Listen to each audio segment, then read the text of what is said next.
Hi viewers, India உத்தரப்பிரதேசத்தில் இப்பொழுது மிகப்பெரிய ஒரு ஃப்ளட் அதாவது வெள்ளம் ஏற்பட்டுள்ளது. அது பற்றி மற்றும் இந்த வெள்ளம் எவ்வாறு ஏற்படுகின்றது, அதற்கான காரணங்கள் என்ன, அதனால் ஏற்படும் டேஞ்சர்கள் என்ன என்பது குறித்தும் தான் நாம் இந்த வீடியோவில் அலசி ஆராயப் போகின்றோம். முதலாவது பார்ப்போம், இந்தியாவில் இந்த ஃப்ளட் இந்த ஆகஸ்ட் மாதத்தில் எவ்வாறு ஏற்பட்டது என்று. இந்த ஃப்ளட் இந்த ஆகஸ்ட் மாதத்தில் அதிகமான மழை பெய்ய தொடங்கியது உத்தரப்பிரதேசத்தில். எனவே இங்கு என்ன நடந்தது என்றால், சுமார் 24 மாவட்டங்கள் இதனால் பாதிக்கப்பட்டன. 400க்கும் மேற்பட்ட கிராமங்கள் முற்றுமுழுதாக உத்தரப்பிரதேசத்தில் வெள்ளத்தினால் முழுகத் தொடங்கின. அதனால் 84,000 வரை மக்கள் பாதிக்கப்பட்டு 38,000 பேர் இடம்பெயர்ந்து பாதுகாப்பான முகாம்களில் தங்க வைக்கப்பட்டுள்ளனர்.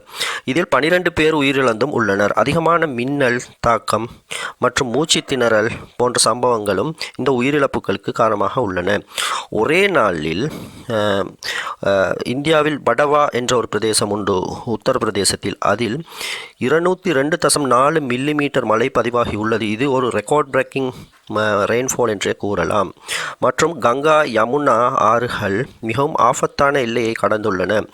வாரணாசியில் கங்கா ரிவரானது சுமார் 1.68 மீட்டர் உயரத்தில் உள்ளது. இப்பொழுது இந்த ஃப்ளட்டினால் பாதிக்கப்பட்ட மக்களுக்காக சுமார் 1250 வெவ்வேறுபட்ட உதவி திட்டங்கள் முன்னெடுக்கப்பட்டுள்ளன. மற்றும் சுமார் 800 சென்டர்களில் இந்த மக்கள் தங்க வைக்கப்பட்டு பாதுகாப்பாக அவர்கள் மீட்பு பணிகளுக்கு உட்படுத்தப்பட்டு இருக்கின்றார்கள்.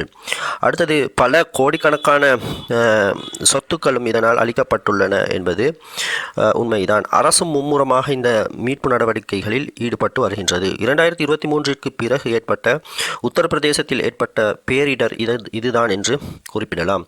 இப்பொழுது நாம் மிக சுருக்கமாக பார்ப்போம், இந்த ஃப்ளட் ஏற்படுவதற்கான காரணங்கள், அதாவது வெள்ளப்பெருக்கு ஏற்படுவதற்கான காரணங்கள் என்ன, அதனால் ஏற்படும் டேஞ்சர்கள் என்னவென்று. பருவமழை தான் காரணம்.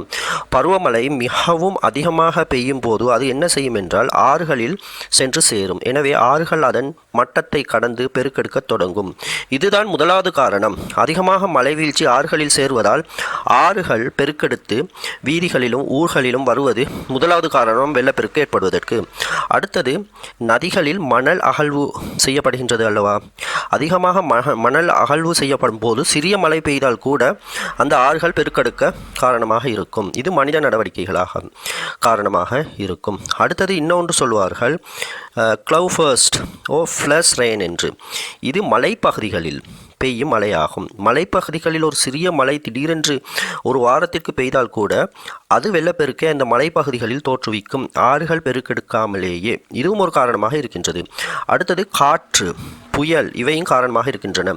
கடற்கரை ஓரங்களில் காற்று, புயல் என்பவை ஏற்படும் போது சிறிய மழை பெய்தால் கூட கடல் நீரை அது அந்த மழை நீருடன் சேர்த்து ஊருக்குள் வரவைக்க செய்து விடும். இது ஒரு வெள்ளத்தை ஏற்படுத்தும்.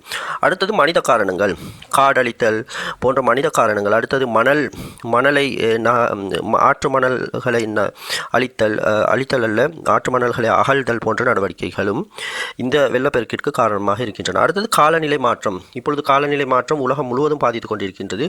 இதுவும் அதிக காற்று, மழை, ஈரப்பதத்தின் மாற்றம், அதிக வெப்பம் என்பவற்றை சமநிலையை பாதித்து வெள்ளப்பெருக்கை ஏற்படுத்துகின்றது. இவைதான் வெள்ளப்பெருக்கு ஏற்பட முக்கியமான காரணங்களாக இருக்கின்றன. இதனால் என்னென்ன பிரச்சனைகள், ஆபத்துகள் ஏற்படும் என்றால், ஆரோக்கியம் தொடர்பான பிரச்சனைகள், உயிரிழப்புகள். ஏனென்றால் வெள்ளப்பெருக்கின் பிறகு அதிகமான மக்கள் உயிரிழக்கக்கூடும், காயமடையக்கூடும். அதன் பிறகு நோய்கள் பரவும் கூடும். கொசுக்கள் அதிகமாக பரவலாம். அதனால் அதிகமான நோய்கள் பரவலாம் வெள்ளப்பெருக்கின் காரணமாக. பொருளாதார கொடுமைகள், நஷ்டங்கள் ஏற்படும். வீடுகள் அழிக்கப்படும், விவசாய நிலங்கள் சேதமாகும். இதனால் நிவாரண செலவுகளுக்காக அதிகமான பணம் விரயமாகும். அடுத்தது, சூழல் மாசுபாடு ஏற்படும். வெள்ளத்தின் பின் பல பகுதிகளும் மாசுபடும். பல பகுதிகளும் நீர் நிரம்பி அழுக்காக காணப்படும். இதனால் சூழல் மாசுபாடு ஏற்படும். அதிகமான நுண்ணுயிர்கள், கொசுக்கள் போன்ற நுண்ணுயிர்கள் மட்டுமன்றி அதிகமான பெரிய தீங்கு விளைவிக்கும் உயிர்கள் பெருகுவதற்கும் காரணமாக அமையும். அடுத்தது, வீதிகள், பள்ளிக்கூடங்கள் மற்றும் வீடுகள் முற்றுமுழுதாக உடைந்து பாதிக்கப்படவும் கூடும். மேலும் இந்தியாவை பொறுத்தவரையில் இந்த வெள்ளப்பெருக்கு என்பது இந்தியாவில் மலை சார்ந்த பகுதிகளில் அடிக்கடி ஏற்பட்டு கொண்டிருக்கின்றது. இவ்வாறு மலை சார்ந்த பகுதிகளில் ஏற்படும் வெள்ளப்பெருக்கிற்கு ஃப்ளஷ் ஃப்ளட் என்று கூறுவார்கள். இந்த ஃப்ளஷ் ஃப்ளட் அதிகமான பாதிப்புகளை அந்த மலைவாழ் மக்களுக்கு ஏற்படுத்தி கொண்டிருக்கின்றது என்பது ஒரு முக்கியமான காரணமாகும். எனவே வெள்ளப்பெருக்கு இந்திய வெள்ளப்பெருக்கு குறித்த உத்தரப்பிரதேசத்தில் ஏற்பட்ட வெள்ளப்பெருக்கு குறித்த பொதுவான தகவல்களையும் லேட்டஸ்டான தகவல்களையும் அது மாதிரி தான் வெள்ளப்பெருக்கு ஏன் ஏற்படுகிறது, காரணம் என்ன, அதனால் ஏற்படும் பாதிப்புகள் என்ன போன்ற மிக சுருக்கமான லேட்டஸ்டான தகவல்களை இந்த வீடியோ உங்களுக்கு கொண்டு வந்தது. இது மாதிரியான லேட்டஸ்டான நியூஸ் மற்றும் விஞ்ஞானம் தொடர்பான அறிவூட்டல்களை உங்களுக்கு என்வாயர்மெண்டல் சயின்ஸ் தொடர்பான அறிவூட்டல்களை இந்த சேனல் உங்களுக்கு தொடர்ந்து வழங்குகின்றது. எனவே ஷேர் பண்ணுங்க, இணைந்திருங்க, லைக் பண்ணுங்க.